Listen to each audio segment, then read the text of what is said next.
আপনারা সবাই জানেন, অবগত আছেন যে ফেনী, কুমিল্লা, নোয়াখালী, চিটাগাং, তারপরে চাঁদপুরের কিছু অংশ, লক্ষ্মীপুর ইত্যাদি, এক কথায় 12টি ডিস্ট্রিক্ট আমাদের প্রায় পানির নিচে তলিয়ে গেছে। মানুষের যে অবস্থা দেখে আসলে আমাদের শান্তি পাচ্ছি না। মনটা সবসময় ছটফট করছে, কখন কিভাবে ভাই বোনদের পাশে দাঁড়াইতে পারি। মোবাইলের মাধ্যমে আমরা সার্বক্ষণিক যোগাযোগ রাখছি, যিনি ভাইদেরকে দিক নির্দেশনা দিচ্ছি, এবং যেখানে অনেক প্রবাসী ভাই নক করেছেন আমাকে, অনেকের ঠিকানা সব পোস্ট করে দিয়েছি, আর অনেককে সহজ অ্যাড্রেস যেগুলো সেগুলো দিয়ে দিয়েছি। আর আমরা ইনশাআল্লাহ আগামীকালকে অর্থাৎ রবিবার রওনা করব বলে আশা করছি ইনশাআল্লাহুল আজিজ। এই কঠিন ভয়াবহ অবস্থায় বাংলাদেশে এটা কে কোন দৃষ্টিতে দেখছেন আমি জানি না, তবে আমি এটাকে কল্যাণকর মনে করছি।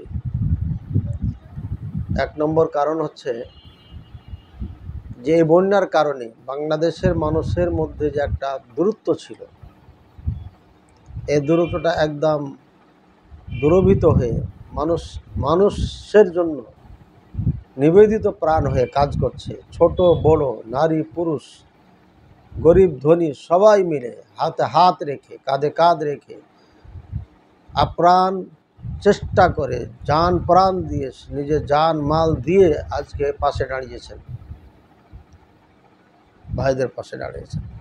এটা বিরল একটি ইতিহাস এবং সাক্ষী হয়ে থাকবে পৃথিবীবাসী।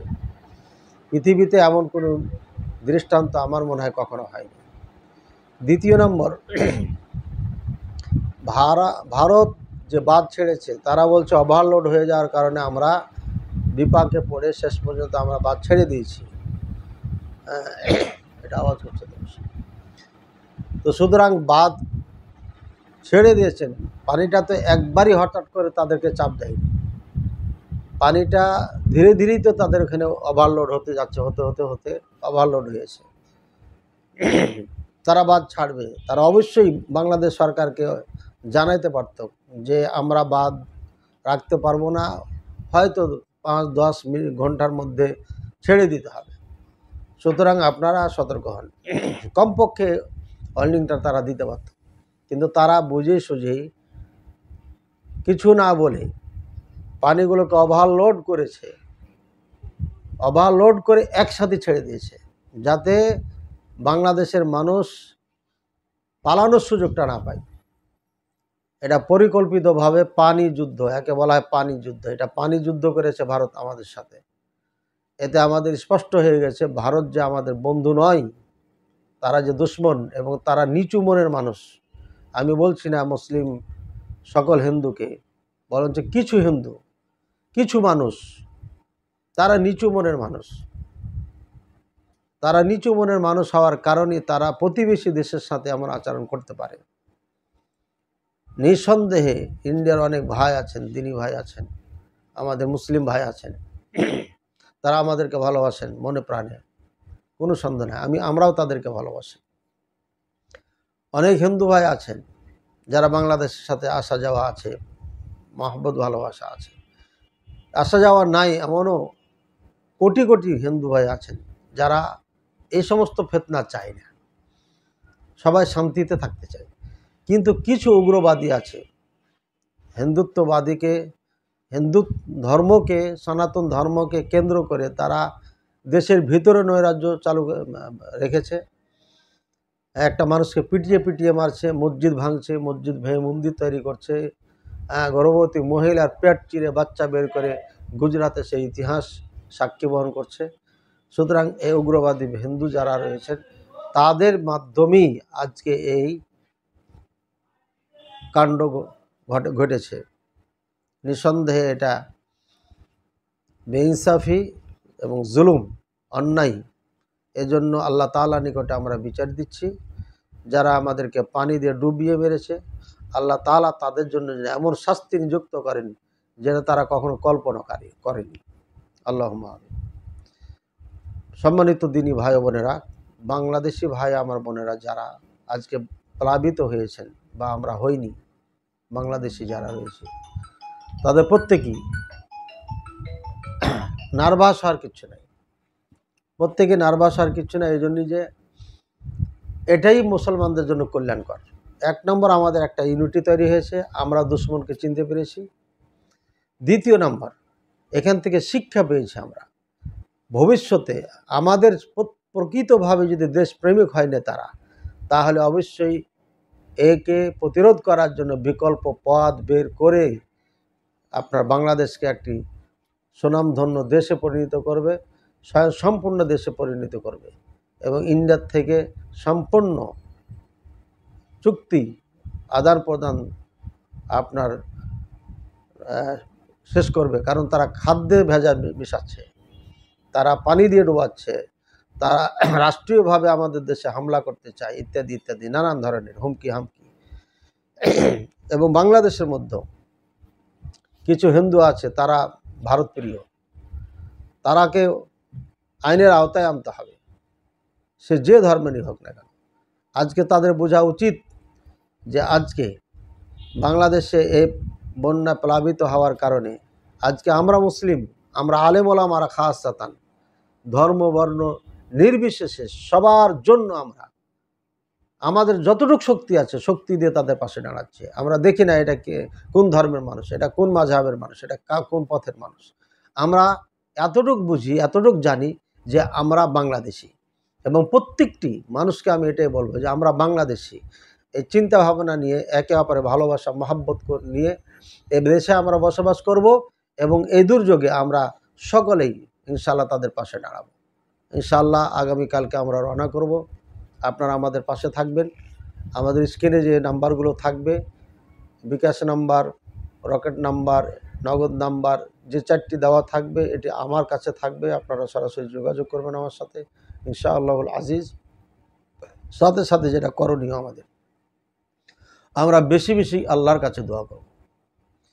নূহ আলাইহিস সালামের সময় যখন প্লাবন আসলো, আল্লাহ তাআলার যেটা ইচ্ছা ছিল পূরণ হলো, শেষ হলো, কাফেররা যখন ধ্বংস হয়ে গেল, তখন আদেশ করা হলো কিলার আরদ, আর জমিনকে বলা হলো এবলিগি মা আকি, তোমার পানি তুমি নিচে নিয়ে নাও।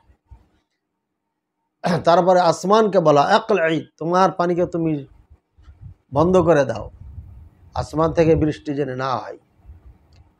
তো সুতরাং জমিনকে আদেশ করলেন আল্লাহ, পানি তোমার নিচে নিয়ে নাও, আর আসমানকে বললে তোমার পানি তুমি বন্ধ রেখে দাও। নিঃসন্দেহে শুধু ভারতের দোষ দিলেই হবে না, আমাদের পাপ, আমাদের অন্যায়, আমাদের নতুন স্বাধীনতা করার পরে আমরা কিছুটা অন্যায়ও করেছি। কী অন্যায় করেছি? সবথেকে বড় অন্যায় করেছি, আমরা মূর্তি ভেঙে আবার আমাদের শহীদ ভাইদের যারা মারা গেছেন তাদের জন্য আমরা ওয়ালে, পুরা ঢাকা ওয়ালে, গোটা দেশে বলা যায় ওয়ালে ওয়ালে তাদের মূর্তি ছাপাইছি। আবার আমরা পাথরের সিমেন্টের মূর্তি ভেঙে রঙের মূর্তি বানিয়ে বানিয়ে বানিয়ে গোটা দেশকে রঙিন করেছি। এটা নিঃসন্দেহে একটা অন্যায় কাজ করেছি, আল্লাহ তাআলা এটা পছন্দ করেন না। 2য় নম্বর, ছেলে মেয়ে একাকার হয়েছি, আমরা আনন্দ করেছি, গান বাজনা করেছি রাত জেগে জেগে, এগুলো আল্লাহ পছন্দ করেন না। আমার মনে হয় এ কারণেই আল্লাহ তাআলা আমাদেরকে পরীক্ষামূলক এই বিপদ দিয়েছেন। না হলে আসমান থেকে পানি হবে কেন? আসমান থেকে পানি হচ্ছে, নিচ থেকে পানি যাচ্ছে, এর মানে আল্লাহ তাআলার পক্ষ থেকে এটা পরীক্ষা। এই জন্য আমরা সবাই তওবা করি, আল্লাহর কাছে ক্ষমা চাই এবং আমরা আল্লাহর কাছে বেশি বেশি দোয়া করি, আল্লাহ তোমার পানি তুমি কিভাবে নিবে, দ্রুত আমাদের থেকে সরাও। সুসংবাদ হচ্ছে পানি সরে যাওয়ার পরে আমাদের যে ফসলগুলো নষ্ট হয়েছে, গাছপালা নষ্ট হয়েছে, আপনারা দেখবেন ইনশাআল্লাহ এই জমিনে এমন ফসল হবে যে আপনার 2 বছরের ফসল পূর্ণ করে দেবেন আল্লাহ তাআলা, যদি আমরা মুত্তাকি হই, আমরা যদি পরহেজগারিতা অর্জন করতে পারি ইনশাআল্লাহুল আজিজ। যেমন ঈসা আলাইহিস সালামের জামানায় এমন ফসল আল্লাহ 7 বছর দিয়েছেন যে 7 বছর তারা আপনার বসে বসে খেতে পেরেছে। সুতরাং আল্লাহর কাছে আমরা চাই, আল্লাহর দিকে রুজু হই, ইনশাআল্লাহ এমন ফসল আল্লাহ দিবেন যে ফসল দিয়ে আমাদের এইগুলো যে আমাদের কমতি হয়েছে, আমাদের যে ক্ষতি হয়েছে, ক্ষয়ক্ষতি পূরণ করে দেবেন ইনশাআল্লাহুল আযীম। এই জন্য আমরা নার্ভাস না হই, আর প্রত্যেকে একে অপরে ভালোবাসা মহব্বত দিয়ে আমরা এই দেশকে তৈরি করি। সব থেকে আনন্দ লেগেছে আমাকে, ছোট বড়, নারী পুরুষ, গরিব ধনী সবাই মিলে এই যে বন্যায় প্লাবিত ভাই বোনদের পাশে দাঁড়ানোর জন্য সবাই চেষ্টা করে যাচ্ছেন। এটাই তো ইসলাম, এটাই তো রাসূলুল্লাহ সাল্লাল্লাহু আলাইহি ওয়াসাল্লামের যুগে সাহাবায়ে কেরামের জীবন ছিল। সবাই সৈনিক, সবাই কর্মী, সবাই নেতৃত্বে, একজন নেতার নেতৃত্বে গোটা দেশ কাজ করেছে। যুদ্ধের সময় এসেছে, নারী পুরুষ সবাই ঝাঁপিয়ে পড়েছে, যে যেভাবে সহযোগিতা করতে পেরেছে করেছে। যখন যেটা দরকার হয়েছে তখন সবাই মিলে করেছে, দেশ রক্ষা সবাই মিলে করেছে। এর জন্য সামনে নতুন প্রজন্মকে, সরকারকে এমন পদক্ষেপ নিতে হবে যে আমরা সব একটা পরিবার, এবং এভাবে সবকে তৈরি করতে হবে, প্রত্যেকটি সন্তানকে তৈরি করতে হবে দেশ রক্ষার জন্য এবং আমাদের দেশের মানুষকে রক্ষার জন্য। আমাদের ঐক্যবদ্ধ হয়ে, ভ্রাতৃত্ব বন্ধনে আবদ্ধ হয়ে কাজ করতে হবে। আল্লাহ তাআলা সবাইকে কবুল করুন এবং তৌফিক দান করুন। আজকে আলোচনা এখান থেকে শেষ করছি। আবারও বলছি আপনাদের, এই দুঃখী আজকে যারা নিঃস্ব, একদম নিঃস্ব, যারা কোটি কোটি টাকার মালিক ছিল, বাড়ি গাড়ি কোনো কিছু তাদের অভাব ছিল না, এবং দক্ষিণবঙ্গের মানুষ সব থেকে বেশি তারা দান খেরাত করে, তাদের ইনকামও আছে, তারা দান খেরাতও ভালো করে। সুতরাং তারা আজকে প্লাবিত হয়েছে, তাদের এই দুঃখে কষ্টে আমাদেরকে দাঁড়াতে হবে সার্বিকভাবে, এবং সব থেকে বড় কাজ আল্লাহর কাছে বেশি বেশি দোয়া করা। তারপরে আমাদের যা যার সামর্থ্য আছে, ক্ষমতা আছে, সে অনুযায়ী তাদের পাশে দাঁড়াতে হবে। ইনশাআল্লাহ আমরা পদক্ষেপ নিয়েছি, ত্রাণ দেব। এরপরে আমাদের যত আপনাদের পক্ষ থেকে আমাদের কাছে অ্যামাউন্ট আসবে, তাদের ঘর নির্মাণ, যে কোনো কাজে তাদের জন্য আমরা ইনশাআল্লাহ এটা উৎসর্গ করব। ইনশাআল্লাহ আপনাদের আমানত সেখানে পৌঁছে যাবে যথাযথ সময়ে, যথাযথ জায়গাতে। ইনশাআল্লাহ অনেক কাজ তাদের আছে সামনে, তাদের ঘর বাড়ি নির্মাণ আছে, তাদের খাওয়া দাওয়া আছে, সব কিছু আছে। আল্লাহ তাআলা যেন আমাদের সবাইকে তৌফিক দান করুন। আমাদের দারুস সুন্নাহ টিমকে আপনারা এগিয়ে নেবেন এবং একটা বৃহত্তম টিমে যেন এটা পরিণত করতে পারি। এবং আমরা এর আগেও রোহিঙ্গাদের পাশে দাঁড়িয়ে গেছি, সিলেটও দাঁড়িয়ে গেছি, যখন যেখানে বিপর্যয় হয় সেখানে আমরা দাঁড়িয়ে গেছি।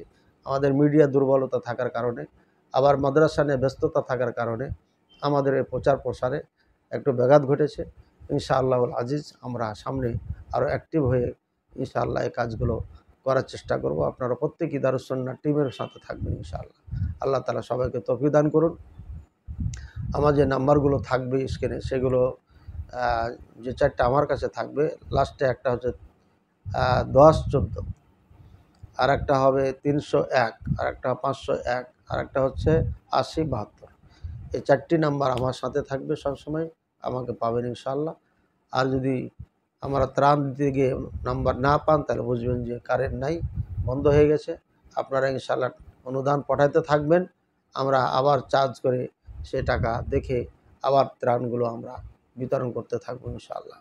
আল্লাহ তাআলা সবাইকে তৌফিক দান করুন, সবাইকে ভালো রাখুন। কোনো প্রবাসী ভাই আপনাদের পরিবারের সাথে যোগাযোগ করতে পারছেন না, এমন হলে আমাদেরকে জানাবেন। ইনশাআল্লাহ আপনাদের সাথে যোগাযোগ করার ব্যবস্থা করব ইনশাআল্লাহ। জাযাকুমুল্লাহ খাইরান, বারাকাল্লাহু ফিকুম। আসসালামু আলাইকুম ওয়া রাহমাতুল্লাহি ওয়া বারাকাতুহু।